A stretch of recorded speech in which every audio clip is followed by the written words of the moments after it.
Bharatiya Janata party ने अपने vision, अपने दृष्टिकोण तथा अपने नेतृत्व क्षमता के आधार पे मध्य प्रदेश, छत्तीसगढ़ तथा राजस्थान में प्रचंड बहुमत हासिल किया है। भारतीय जनता पार्टी जिंदाबाद जिंदाबाद जिंदाबाद, भारत माता की जय, भारत माता की जय। नमस्कार साथियों, आप सभी लोग का हमारा प्रदेश न्यूज में बहुत बहुत स्वागत है।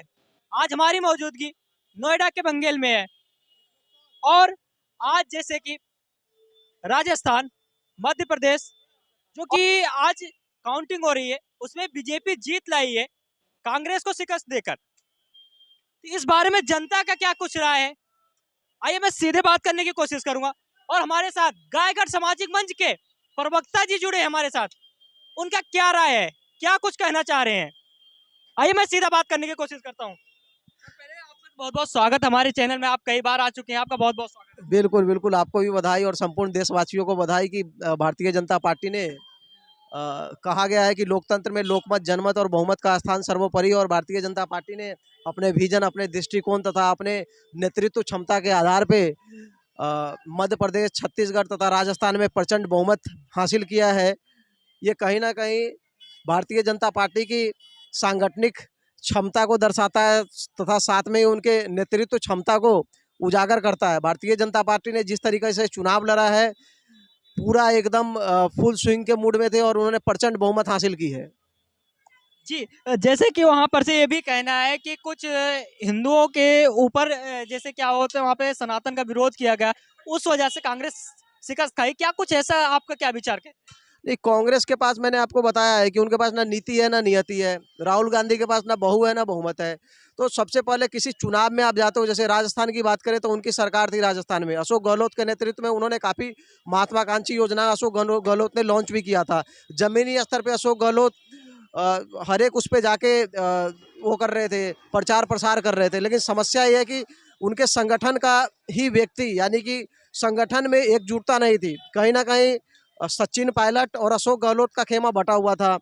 तो मुझे लगता है, और सचिन पायलट एक ऐसे व्यक्ति है जिनका टोंक, जयपुर, अजमेर शरीफ, इन सब जगहों पे बहुत प्रभाव है।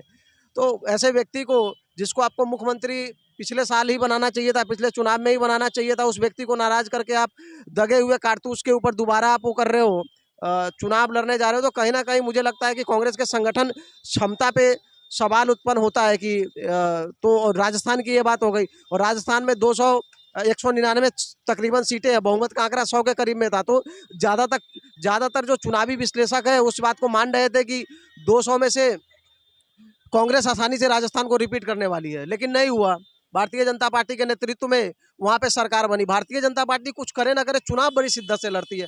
अब ऐसा नहीं है कि भारतीय जनता पार्टी के पास वहाँ पे वो नहीं थे, प्रतिद्वंदी नहीं थे। आपस में ही आपको मालूम है, जब चुनाव होता है तो मुख्यमंत्री पद के लिए वसुंधरा राजे सिंधिया हो गई, और भी लोग हो गए, उनकी आपस में खींचातानी चलती है। लेकिन जो टॉप लेवल का नेतृत्व है, जिसको हाई कमान बोलते हैं, उसका फैसला सबको स्वीकार्य होता है। लेकिन कांग्रेस में कहीं ना कहीं इस चीज़ की कमी खली। अब वही देखो आप, मध्य प्रदेश से लोग हार गए। मध्य प्रदेश में सरकार थी इनकी, ज्योतिरादित्य सिंधिया जैसे व्यक्ति कांग्रेस छोड़ के आ गए अपने विधायकों के साथ। भारतीय जनता पार्टी ने मध्य प्रदेश में 115 के बहुमत जो थी, उसको 167 सीट जो है लाए है भारतीय जनता पार्टी। तो कहीं ना कहीं आप ऐसे पोटेंशियल लीडर अशोक गहलोत और कमलनाथ और दिग्विजय सिंह का एक समय हो गया, ये लोग बूढ़े हो गए हैं। तो कहीं ना कहीं नवयुवक जो लोग हैं, चाहे वो ज्योतिरादित्य सिंधिया हो, सचिन पायलट हो, इन लोगों को यदि आप दरकिनार करेंगे पार्टी में, तो जनता उसको देखती है। इनके विजन के साथ जो है युवा जो जुड़े हुए हैं, वो कहीं ना कहीं छिटकेंगे ही। वो छिटक के भारतीय जनता पार्टी का जो है सरकार में, आप बताइए, मध्य प्रदेश में तो ऐसा लग रहा था कि एंटी इनकम्बेंसी आएगी, क्योंकि भारतीय जनता बीजेपी की तरफ से ये चीज कहा जा रहा है कि वहाँ पे सनातन का विरोध किया गया, इसका प्रभाव, तो आपका क्या विचार कहता है? आप जनता हैं और गायघाट सामाजिक मंच के वक्ता हैं आप, और क्या कुछ आपका विचार है? जहाँ तक मुझे लगता है कि हिंदू काफ़ी सहिष्णु होते हैं, लेकिन भारतीय जनता पार्टी की जो ये सरकार है मोदी योगी के नेतृत्व में, हिंदू ने अपने सहिष्णुता का थोड़ा त्याग जरूर किया है। यदि आप हिंदू के किसी उस पर आप टीका टिप्पणी करते हैं, तो मुझे लगता है कि वो लोग उसका बदला जरूर लेते हैं। और मुझे लगता है कि कांग्रेस को और उनके साथी जो सहयोगी दल है, कम से कम धर्म से हटके चुनाव पे बात करनी चाहिए। धार्मिक गतिविधि और हिंदुओं को नीचा दिखलाने से काम नहीं चलेगा। और मुझे लगता है कि हिंदू अपने अधिकार को जान गया है और काफ़ी मुखरता से इस बात को रखता है। क्या इसका प्रभाव 24 पे भी पड़ेगा कि 24 पे भी कुछ प्रभाव आ सकता है चुनाव पे? जैसे आज प्रचंड जीत हुई है, जीती, तो क्या 24 में बीजेपी आने की है? जो मौजूदा हाल पे माननीय मोदी जी हैं, हमारे प्रधानमंत्री हैं, क्या 24 में माननीय मोदी जी आने की संभावना है? क्या कहते हैं आप? बिल्कुल आप इस बात को समझिए कि भारतीय जनता पार्टी ने अभी 4 राज्यों का जो विधानसभा चुनाव हुआ है उसमें से 3 में प्रचंड बहुमत से सरकार बनाई है। और जब आप जीत के साथ चुनाव में जाते हैं ना तो आपका मनोबल बढ़ जाता है। संगठन का जो है ना नेतृत्व करने वाला सही व्यक्ति हो तो मनोबल बढ़ जाता है और संगठन के लोग प्रचार बड़े अच्छे से करते हैं। तो कहीं ना कहीं मुझे लगता है कि भारतीय जनता पार्टी 2024 के लिए उनको जो जमीन तैयार करने की आवश्यकता थी वो जमीन तैयार हो गई है। अब बस जब जमीन तैयार है तो भारतीय जनता पार्टी यथाशीघ्र 2024 के चुनाव में जाना चाहेगी। वहीं कांग्रेस के लिए बुरी खबर यह है कि वो लगातार 3 राज्यों का विधानसभा हार गए हैं और इससे पहले भी उनका रिकॉर्ड कोई सही नहीं रहा है। तो मुझे लगता है कि कांग्रेस और उसके लोगों का मनोबल टूटेगा और साथ में इंडिया गठबंधन भी इस नतीजे का बेसब्री से इंतजार कर रहा था। और इंडिया गठबंधन के भी कुछ साथी जरूर इस रिजल्ट आने के बाद, परिणाम आने के बाद कांग्रेस से अपनी दूरी को बनाएंगे, क्योंकि उनको पता लग गया कि कांग्रेस के साथ रहने का कोई फायदा तो है नहीं।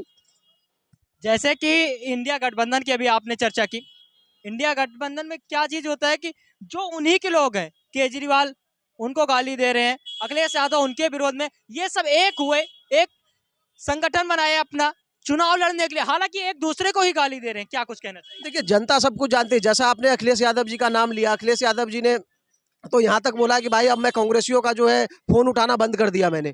तो अब किस तरह का गठबंधन है जहाँ पे म्यूचुअल अंडरस्टैंडिंग है ही नहीं, जहाँ पे समझदारी है नहीं। इतने बड़ा उत्तर प्रदेश का मुख्यमंत्री रहा हुआ व्यक्ति, समाजवादी पार्टी का राष्ट्रीय अध्यक्ष ऐसी टीका टिप्पणी करता है कांग्रेस के बारे में, तो मुझे लगता है कहीं ना कहीं आपसी समझ नहीं है उनके बीच में। और जनता ये सब जानती है कि ये लोग जो आपस में इकट्ठे हुए हैं ना, ये लोकहित जनहित के बारे में एकत्रित नहीं हुए। ये लोग भ्रष्टाचार को छुपाने के लिए ईडी, सीबीआई तथा अन्य जांच एजेंसियों से बचने के लिए ये लोग इकट्ठे हुए। तो जनता के मन में जो चीज पोट्रे होना चाहिए वो पोट्रे हो चुका है और जनता इस बात को बखूबी जानती है कि भैया हमारा हित किसके साथ है। तो इस वजह से भारतीय जनता पार्टी को बारंबार जनता ने आशीर्वाद दिया और हर बार प्रचंड बहुमत के साथ आशीर्वाद दिया। इस बार भी प्रचंड बहुमत के साथ आशीर्वाद दिया। जितनी 2/3 से ज्यादा हर जगह पे सीट दी है, कहीं पे इफेन बट की गुंजाइश नहीं है। तो मुझे लगता है कि मोदी के नेतृत्व में और भारतीय जनता पार्टी के प्रत्येक लीडर के नेतृत्व में, चाहे वो वसुंधरा राजे सिंधिया हो, चाहे वो हमारे शिवराज सिंह चौहान हो, चाहे ज्योतिरादित्य सिंधिया भी भारतीय जनता पार्टी में आ गए, इनके नेतृत्व में आम जनता ने भरोसा दिखाया है नेतृत्व के ऊपर। जिंदाबाद जिंदाबाद, भारतीय जनता पार्टी जिंदाबाद जिंदाबाद जिंदाबाद, भारत माता की जय, भारत माता की जय।